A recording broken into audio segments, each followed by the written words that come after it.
Hey guys, welcome to Seek Truth Here, the Reason Why podcast. I'm Dana, and this is where we break down why we believe what we believe into bite-sized, easy to understand chunks. So if apologetics has ever felt confusing or overwhelming or even unnecessary to you, or maybe you just want to learn more, this podcast is for you. I try to keep things simple and practical and leave you walking away from each episode a little more confident in your faith and a little more prepared to give a reason why. Today, we're going to start our first book, Mere Christianity by C.S. Lewis. I'm going to give you a little bit of background information, his intentions behind writing the book, and then we're going to dive into chapter 1, starting with the law of human nature being a clue to there being a God. In the early 1940s, England was engulfed in hopelessness. Lewis said the situation prompted him to speak. This was 24 years after the Great War had ravaged the world, and the world had found itself in yet another war. Lewis was giving talks to the RAF, the Royal Air Force, on the problems of pain, suffering, evil. The BBC got wind of it and invited him to give a series of radio talks about what Christians believe. They were hoping to contrast the daily news of death and destruction. We find ourselves in a similar situation today. Circumstance and culture, being what it is, should prompt us to speak the truth to a world that is confused, hurting, and drowning in hopelessness. Because as Christians, we have the truth that gives real hope and promises to set us free. But if you're like me and you think, who am I to talk about the things of God and the Bible? We're in good company, because Lewis said of himself that he was an amateur. He was a beginner, not an old hand. What matters is that we have a soft and humble heart and a willingness to have conversations. If you feel ill-equipped, though, Mere Christianity is a great place to start building your knowledge base. It's in the title, mere. Mere means essential, agreed upon, basic terms. Lewis's intention with writing this book was to give not only the basic understanding of what Christians believe, but also explaining how it's true and we don't just have blind faith. He gave the illustration of Christianity being a house and all believers living inside. And in this house is a great hall with lots of rooms leading off from that hall, those rooms being different denominations. He said that the hall was a place to wait in, not to live in, but to try different doors to get a greater understanding. And he said that if I can bring anyone into that hall, I shall have done what I attempted. So this book is not going to be about Christian denominations and how they differ. It's going to be basic understanding of Christianity and what the Bible says. There is definitely a time and a place for those conversations. I love having them myself, but that's not what we can expect from this book. Lewis said that the most important rule in this house of Christianity was to be kind.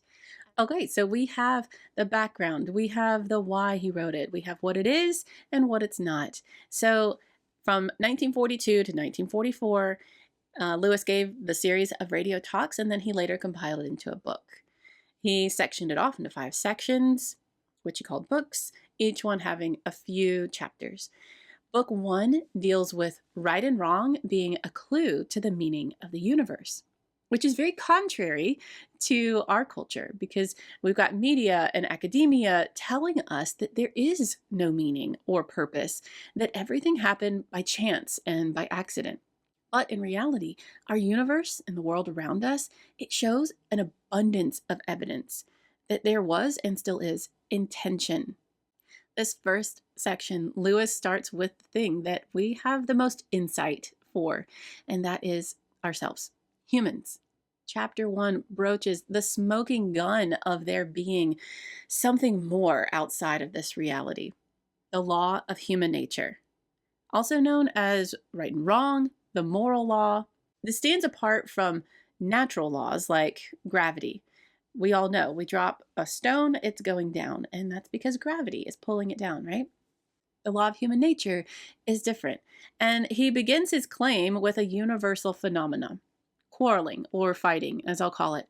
We hear it all day long, especially if we have kids. Things like, that was my seat, I was there first, or that's not fair, you promised, or give me a piece of your candy, I gave you some of mine. All day long, we hear it, right? It wasn't the remarks that struck Lewis.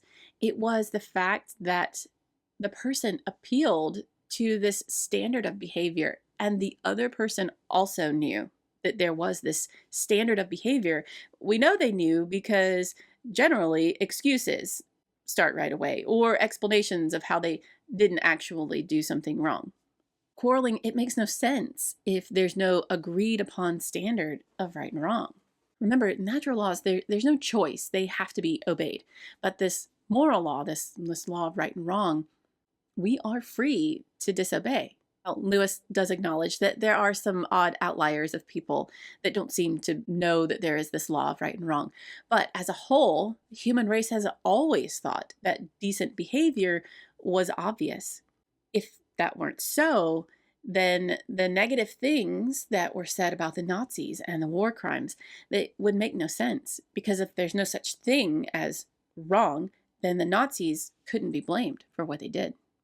Lewis gives another example in sports. What is the point in calling a foul in football if there's no agreed upon set of rules that were already set up? People disagree on the details, but across cultures, we find these universal values of kindness, fairness, justice, selflessness being agreed upon. The second point that Lewis makes in this chapter is not only do we know the law, this moral law of right and wrong, and that we ought to obey it, but that we typically don't obey it. Excuses springing up immediately after we've been caught in some bad behavior is further proof of how deeply, innately we believe it. To me, all apologetics, questions and objections, boil down to three questions. Is God good? Is God real? And is God in control? Mere Christianity starts with this first question: is God real? First, Lewis is going to get to there being a being outside of this reality and greater than ourselves.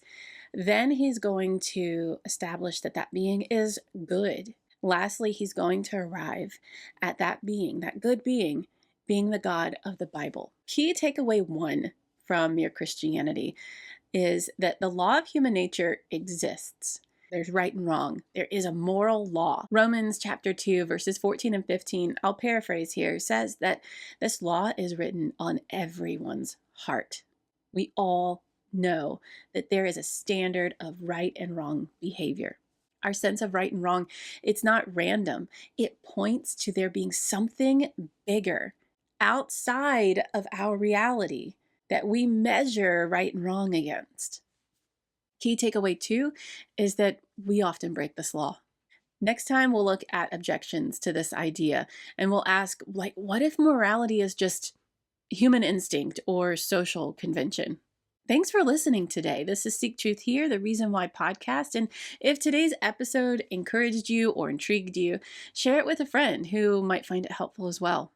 You can find more resources at my website on seektruthhere.com, and follow me on Facebook and Instagram for more information. Remember, guys, every step we take to understand the truth helps us to give a reason why. Truth is worth knowing and sharing. See you next time. God bless.